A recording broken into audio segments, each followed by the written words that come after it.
The real job of an American spy. The first light of dawn crept across the quiet grounds of Langley, casting long shadows that stretched like silent warnings on the cold pavement, where countless footsteps had faded into memory, yet never truly disappeared for those who once walked beneath its somber sky. It was here that a young recruit crossed the threshold of a world built not of glory, but of unspoken burdens. A world shaped by secrets older than the Cold War and heavier than truth itself, carried quietly by those who had chosen a life no history book would ever fully recall. He stepped inside with a breath that trembled, not from fear, but from the certainty that the path ahead would claim pieces of him one by one, leaving behind only the ghost of a name and the echo of a promise whispered in the dim hall, where portraits stared with unwavering eyes that seemed to ask whether he understood the cost of the oath he was about to make. No ceremony waited for him, no applause, no bright medals or bold declarations of duty. Only a thin folder on a wooden table and a silence so dense it felt carved from stone. A silence that held more weight than any shouted command. Because silence was the first language of the agency, and those who served learned to speak it long before they spoke the coded words that would chart the course of their hidden lives across distant borders. The instructor, an old man who had seen too many fronts without ever stepping onto a battlefield, watched the recruit with a gaze sharpened by decades of unseen conflict and unrecorded sacrifices, then asked a single question that hovered like fog in the cold air. Do you understand that what you learn here may one day save a nation and destroy your peace forever? The recruit nodded, though the truth of that question would not reveal its full depth until years later, when he found himself standing in a foreign alley under the weight of a secret that could have ended a war, but also shattered a life in one breath. The oath he spoke was short, barely more than a few quiet lines, but within those fragile words lived an unbreakable bond woven from duty, anonymity, and the unspoken knowledge that the greatest battles of his generation would unfold far from the eyes of any crowd. He did not swear allegiance to glory or power. Instead, he pledged himself to the shadows, to watching what others overlooked, to listening when others turned away, to understanding that the truth was rarely clean and never simple, and that his role would demand walking a narrow line between what could be known and what must forever remain concealed.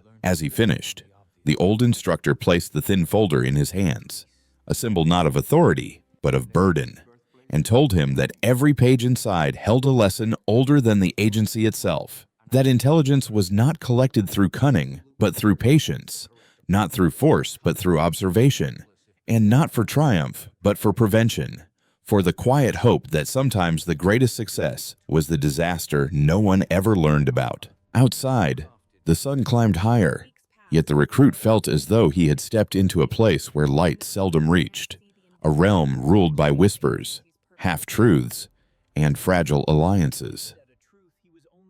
He did not know it then, but this day would mark the beginning of a life spent navigating the thin boundary between loyalty and doubt, certainty and fear, duty and sacrifice. And though he walked forward with steady steps, a shadow followed close behind, carrying the weight of a new truth, that the real job of an American spy began long before the mission, long before the danger, long before the world ever learned of a threat. It began with the silent oath spoken in a quiet room, under the watchful eyes of history, on a morning when the future changed without a sound.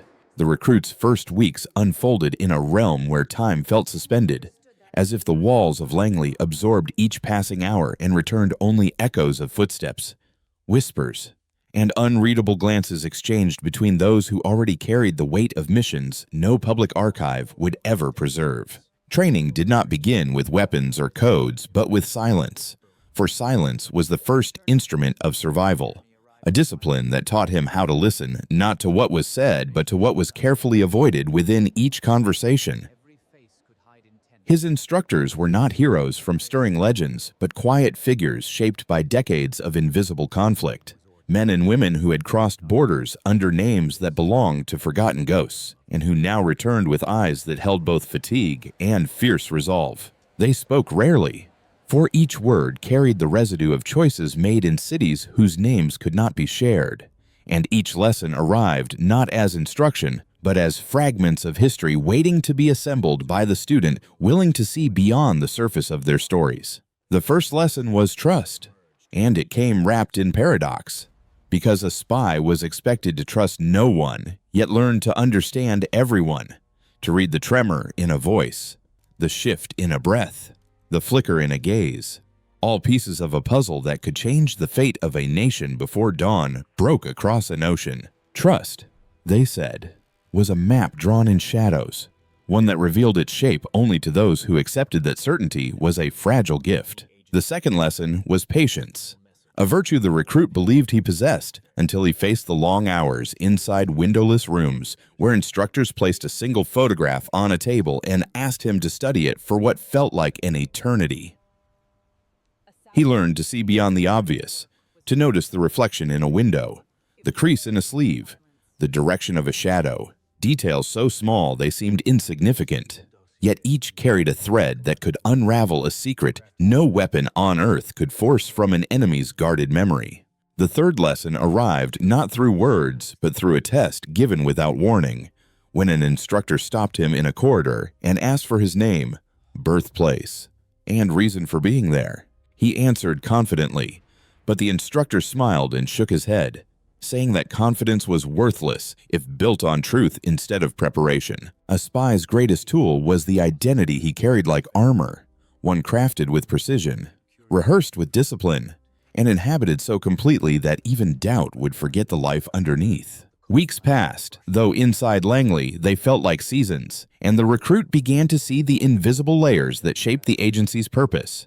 Layers built through decades of quiet struggle. The Cold War's shadowed brinkmanship, the fragile alignments that rose and fell across continents, the delicate intelligence threads that had once prevented catastrophes no history book would ever acknowledge.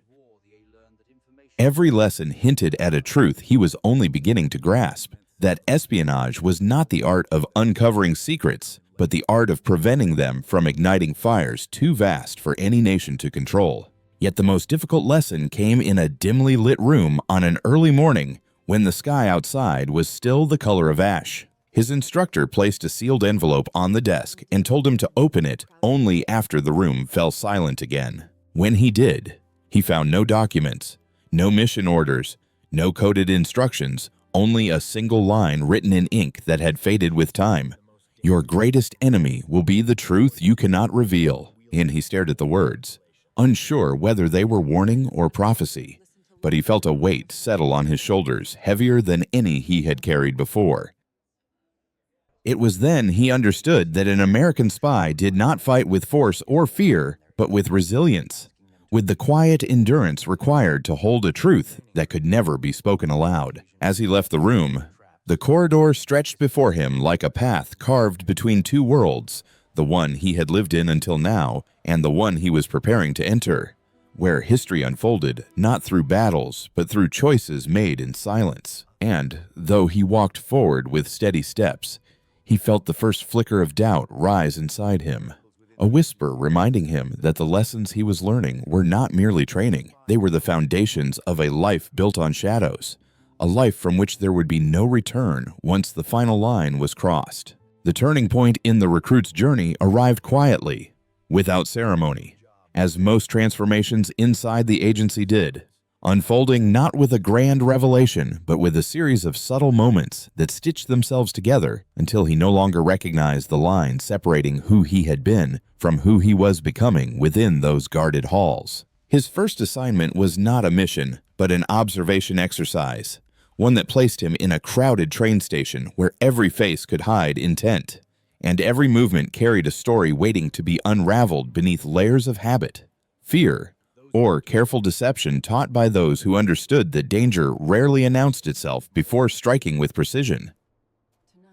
He watched a man holding a newspaper, a woman adjusting her scarf, a child staring at the floor with unusual stillness, and through these ordinary figures, he learned a truth that every seasoned spy carried. Nothing was ordinary, not even the flick of a wrist or the rhythm of a breath. Each detail whispered a secret, and he had to learn which whispers were warnings and which were merely the echoes of daily life in a restless world. Just as his instructors had predicted, The recruit discovered that the agency rarely communicated through direct orders. Instead, meaning was hidden between lines, shaped by implication, and reinforced through the unspoken understanding that failure was not an option when the stakes involved foreign tensions that could shift the balance of global power with the slightest miscalculation. Observation, he realized, was a weapon stronger than any firearm.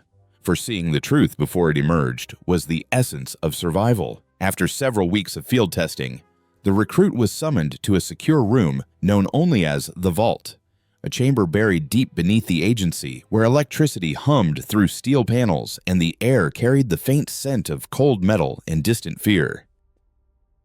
Here he was shown classified footage from past operations, fragments of missions that spanned decades, each fragment revealing glimpses of agents who had vanished from public record but whose shadows still lingered, proof that espionage was both legacy and unburdened.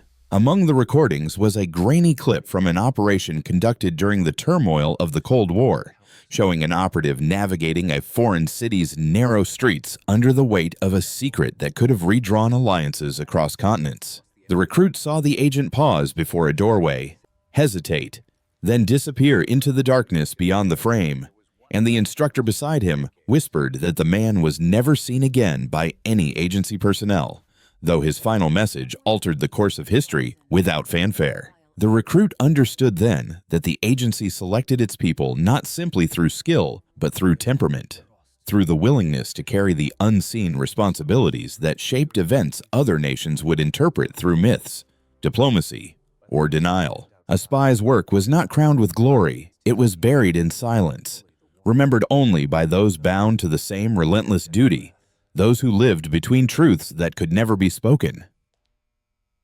Later, he was handed a sealed dossier containing his psychological analysis, crafted by experts who claimed they could predict an agent's breaking point with unsettling accuracy. Inside was a handwritten note: "You are not chosen by the mission. The mission is chosen by the shadows that recognize you." The cryptic sentence struck him more deeply than any lecture, for it hinted that forces beyond training, beyond even the agency's intentions, played a role in shaping the path he would soon walk, a path that rarely allowed return. That evening, as he left the vault, the corridor lights flickered in the stillness of the underground passage, and for a moment he imagined the building itself breathing, as if the agency were a living organism absorbing his thoughts, his fears, his emerging resolve. He realized then that he had already crossed an invisible threshold, one that separated curiosity from commitment, and commitment from the silent gravity of duty. By the time he stepped outside and felt the cold night air brushing against his skin, he understood fully the warning from earlier lessons. An American spy was not merely trained, but shaped by the truths he witnessed, by the weight of operations that would never be acknowledged, and by the shadows that watched him as closely as he watched the world. And though he walked forward with steady breath, he sensed that the agency had begun to test him not for what he could do, but for what he could endure. For endurance was the final measure of loyalty in a profession built on secrets no daylight could survive. The true work of an American spy unfolds not in explosions or gunfire, but in the silent distance between truth and survival, where every choice erases a piece of the person who makes it, leaving only a shadow walking under another man's name. In the early years of the Cold War, the agency learned that information was not merely power, but currency, and its operatives paid in secrets instead of coins, trading bits of their own identity for access to the fragile hearts of foreign worlds. A spy was told that loyalty meant sacrifice, but no one mentioned that the sacrifice would come in layers, each mission peeling away memories, friendships, and even the illusion of normal life until nothing remained but the mission itself. Some operatives lived in foreign cities for more than 10 years, carrying legends so deep that they sometimes forgot the sound of their real name. And the agency quietly admired this forgetfulness as proof of devotion. In dim apartments above crowded markets, they wrote encrypted reports on thin paper that dissolved in water. And these pages carried the weight of nations, shaping decisions that could alter the course of entire continents. The job demanded a face that could be trusted but never known, and a heart that could be opened but never vulnerable. Because even a single moment of sincerity could shatter the fragile mask that protected their purpose. Sometimes the agency ordered its spies to build friendships with people who would never know they were being used. And these friendships became the most dangerous weapons of all, forged in warmth but wielded in cold calculation. There were nights when an operative listened to laughter around a foreign table and felt a brief, painful memory of home, only to crush it down before it grew strong enough to weaken their resolve. The agency taught them that emotions were liabilities, yet it also relied upon their human instincts, asking them to read fear in another man's breathing or detect betrayal in the trembling of an untouched cup. Training prepared them for traps, poisons, disappearances, but it never prepared them for the slow erosion of conscience that appeared after years of choosing between smaller evils and greater ones. Some spies returned home after decades to discover that the world they fought for had moved forward without them, and their sacrifices, though praised, felt strangely unclaimed, as if they belonged to another lifetime. Others never came home at all, vanishing into foreign soil with graves unmarked and stories untold, their missions sealed behind classified walls that would outlive the memories of everyone who once knew their real faces. In whispered circles within the agency, there was a saying that no operative truly retires, because a spy's past is not a closed chapter, but a living shadow that follows them across borders, across years, across every attempt at peace. A spy understands that the greatest enemy is not the target, but the creeping loss of self, the quiet realization that the mask they wear has become the only face they can still remember. And so, the real job of an American spy is not the gathering of secrets nor the neutralizing of threats, but the careful preservation of whatever sliver of humanity survives beneath decades of deception, danger, and duty. For in the end, a spy does not protect a country. A spy protects a story, and that story, fragile, fractured, and unseen, continues to shape the silent battles that decide the world's future. The final hours of any mission always carried a weight that few could name, yet every agent understood. For it was the quiet pressure that wrapped itself around the heart and whispered that no victory ever came without a hidden cost etched in silence. Beyond the walls of forgotten safe houses, American intelligence moved with the slow confidence of an ancient machine, built not from gears but from secrets buried across many continents and guarded by operatives who rarely knew the full design. Those who entered the inner chambers of this world learned quickly that the real duty of a spy demanded more than skill, for it required sacrificing belief, identity, and the comfort of simple truths in exchange for layers of shifting motives. Tonight, as the final operation unfolded beneath a moon washed pale by winter winds, the veteran agent known only by a single letter felt the familiar ache of choices that could not be undone even after decades of unbroken service. He walked through the warehouse corridor where crates held documents erased from official history, each sealed with codes written long before modern analysts understood the tangled architecture of global intelligence networks. Rumors whispered of a list containing the names of men and women trained not merely to gather information, but to steer entire nations by altering the flow of stories, markets, alliances, and even the fears shared in the dark by unsuspecting citizens. The agent approached a rusted locker that held a file stamped with ink the color of dried blood, a file that revealed an order issued decades earlier, one that marked the birth of a clandestine unit whose existence only 3 officials were allowed to acknowledge.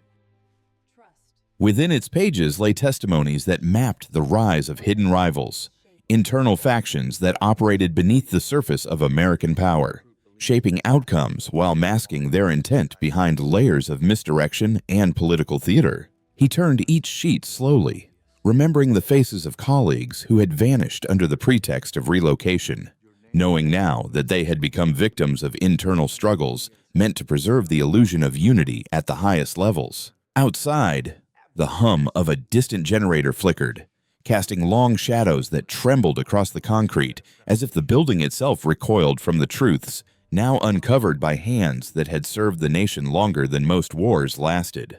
The final document revealed a chilling directive stating that any operative attempting to sever ties with the organization would remain monitored indefinitely, for no knowledge was ever considered safe once absorbed into the bloodstream of intelligence work. As he closed the folder, the agent understood at last that retirement was only a myth created to soothe the minds of recruits, for every operative carried invisible threads that kept them tethered to missions long after they believed they had escaped. Footsteps echoed behind him, gentle yet unmistakable, and he knew without turning that another watcher had arrived, one assigned to ensure that his discovery ended not in rebellion but in reluctant acceptance of his unbroken allegiance. The watcher spoke softly, reminding him that history belonged not to those who sought answers, but to those who controlled the questions, and that his story would continue because the organization had decided it must endure. He stepped into the cold night where the air tasted of metal and memory, realizing that freedom for a spy was not measured by distance, but by the silence that followed their final decision to keep walking into the shadows. And as the lights dimmed behind him, the veteran understood why countless operatives vanished from the world without farewell, for their lives became threads woven into a tapestry that no outsider was ever meant to decipher completely. In that moment, with the wind carrying secrets across the empty lot, he accepted that his journey would never truly end, and the organization would follow his footsteps until the last quiet breath dissolved into the night's endless darkness. For in the realm of American intelligence, there was one truth whispered for decades: no one ever leaves entirely, because the shadows remember every name and every story. And somewhere beyond the horizon, a new file opened, bearing a code that belonged to him, marking the continuation of a story that the world would never know existed.